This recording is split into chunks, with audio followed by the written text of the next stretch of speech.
Okay, thank you, Phil. You definitely need that 30 seconds. That was good. Right, Councillor Mike. Yes, I recall back in 2013 and 14 that we were instructed that we should not, as councillors, make submissions or even attempt to communicate with the unitary plan panel, and certainly something I complied with.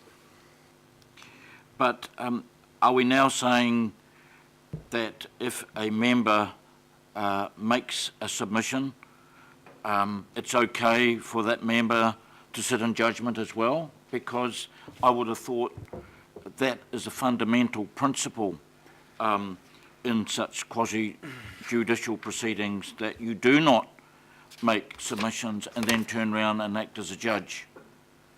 Isn't that fundamental?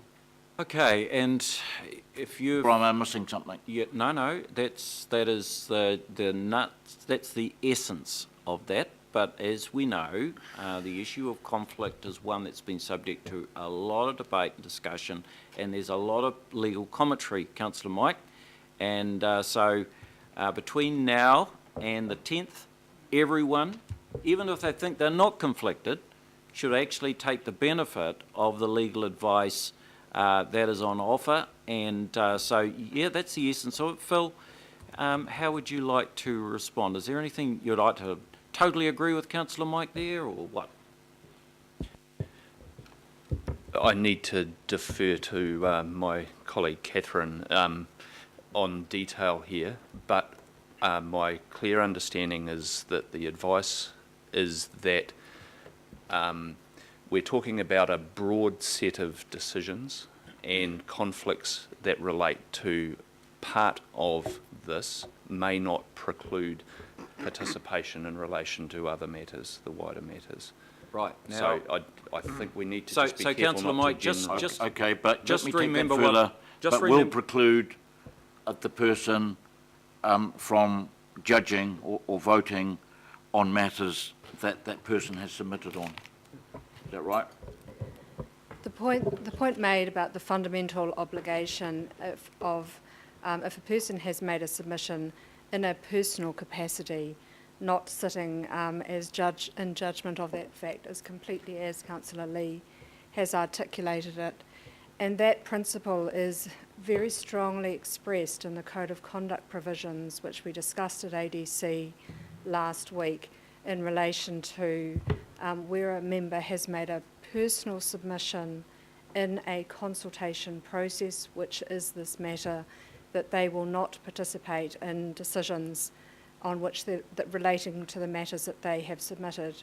We have gone through previously that what the member should properly recuse themselves from is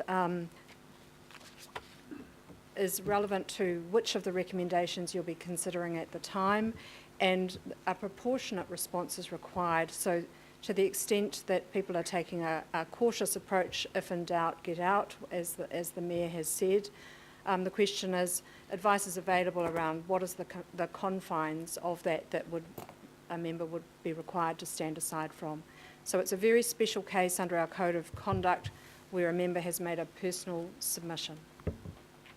Right, very good. Question, now, Mr Mayor? Yeah, now I just want to, I've had Councillor Cam, you've been waving at me too, so perhaps we'll take this opportunity for you. Well, Mr Chair, I'm not impressed with how one of our colleagues is being hounded, particularly the advice that we got a few days ago about how to treat this and how to manage conflicts of interest. And as you've said, we've got till the 10th of August, yet this is already becoming a bit of a witch hunt here with dozens of political points trying to be scored.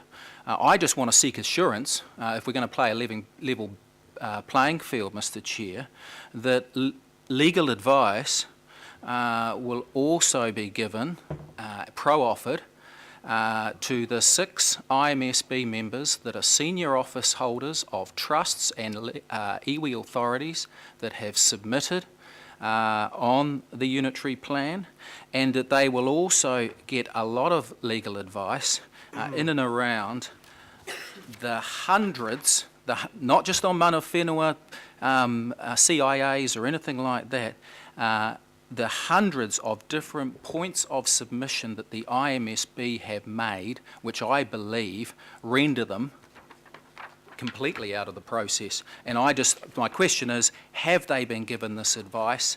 Yes. Are they being treated and given the same scrutiny as one of our dear colleagues? Right, so a dear colleague, we're all dear colleagues, so I can give you a very clear assurance that they are getting exactly the same advice as we all are, and they all have the same time frame in which to make their own decisions. There's two of them in this instance, because they are the two that have been part of the process, so exactly the same as the 20 sitting around the table. They all have to make the same decision based on exactly the same law, and it is law. So, I mean, Catherine is the tip end to it. All of us, you know, that's why I'm not talking about anyone here in specifics. All of us have to make our own inquiry, and we have until the 10th to do that. And so, Councillor Cam, the law, there's a lot of it, and some of it's pretty arcane. But everyone will be making that same inquiry and will conclude that. Now, I don't want to hear from either Councillor Cathy or from you about who and who had not got a conflict. It's for them to make that decision. I haven't suggested that. I suggested that they need to seek legal advice if they haven't already. I'm just wanting That's to... the assurance I want. I'm wanting to ensure that you all just keep focused on your own backyard and make your own decisions against the fact that there is some really, really good solid advice here for you to follow. And so I don't want to countenance any further either implied or express finger pointing around the chamber as to who or who has not got a conflict.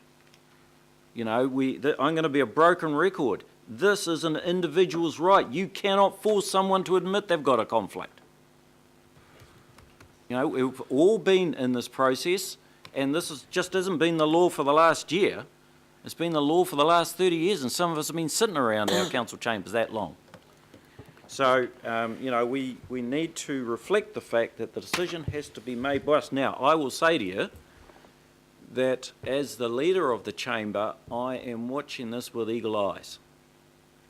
And I want to make sure that people are aware that they have conflict, and then that they act on it if it's appropriate. But I cannot force them. They still got to make that decision themselves. Mr Mayor? But yeah, just hang on, Councillor Mike. I just want to share this around a bit. So, Councillor Chris. Thank you, Mr Chairman, and I don't wish to speak of conflict. What I want to reflect on is that this is going to be the most important step in local government history in New Zealand. And it's for that reason, and I think I've been reasonably consistent myself over the last 4 or 5 years in inquiring about the governance that would lead to this particular moment in time. I do not want my contribution to be seen as personal, and I certainly don't want to deal with any matters of substance within the recommendations that we received yesterday. But for 4.5 years, when I inquired on the governance process that would lead up to this, and there were issues through that period of time as to the contestable policy advice that we could receive, I was given the assurance on multiple occasions from multiple meetings from Roger Blakely, from Doug Mackay, from Wendy Brandon, and the predecessor of Phil here, that this would be the opportunity. It would come straight back to the governing body. Now, I think we're getting a little lost here, and I'm quite happy to recognise that there is for you an issue around how the Independent Maori Statutory Board can be dealt with fairly and appropriately, and I would like to see us separate these two issues out to say, is it sensible to have a two-step process? is that in keeping consistently with what we were advised for 4.5 years, and I had fully expected? I believe the people of Auckland are wanting certainty on this, and I certainly want to give my wholehearted support in meeting the timelines we have. The government expects us, Auckland is expected, and we expect it of ourselves. But you have regularly reminded us that you are the only one, because of the nature of the legislation, that has the mandate for the whole of the Auckland region. That's right. We have all been elected ward-based. It causes problems from time to time. We've seen that, and I have been respectful of the fact that you are the only one here that has the mandate across the whole of the region. Given the significance of this, it is important that our process is exemplary. I have confidence in our CEO. I have confidence in our legal advisors. What I don't have confidence in is the broken process that we are now having offered to us that is inconsistent with the many pleas that I made over the 5 years on governance leading up to this point in time. I expected that it was going to be the governing body because that is what the most senior officers of the Auckland Council had told us, and therefore I would ask you to give consideration to that. There has to be a better way. I believe, sir, that you are the appropriate person as the leader of this council for the most important decisions to be made in the history of local government to be in the chair. That is expected of you. So I move that there not be a two-step process and the recommendations from the AHP go to the governing body. Second. Yeah, well, it's direct negative, so look, that will lie on the table. Okay, now I've got Councillor Mike. Mr Mayor, just in response to Councillor Brewer's comments, I just want to make it quite clear that I, in my remarks, was not hounding anyone, least of all esteemed colleague Councillor Sharon Stewart. I want to make that clear. I'm just seeking clarification and the rules on an even playing field, because, as you point out, Mr Mayor, this is one of the most important planning documents, well, the most important, I believe, in Auckland's history, and therefore there is an enormous amount of interest, there is an enormous amount of money, an enormous amount of concern around the outcome. And so therefore it's absolutely essential that decision makers are not conflicted.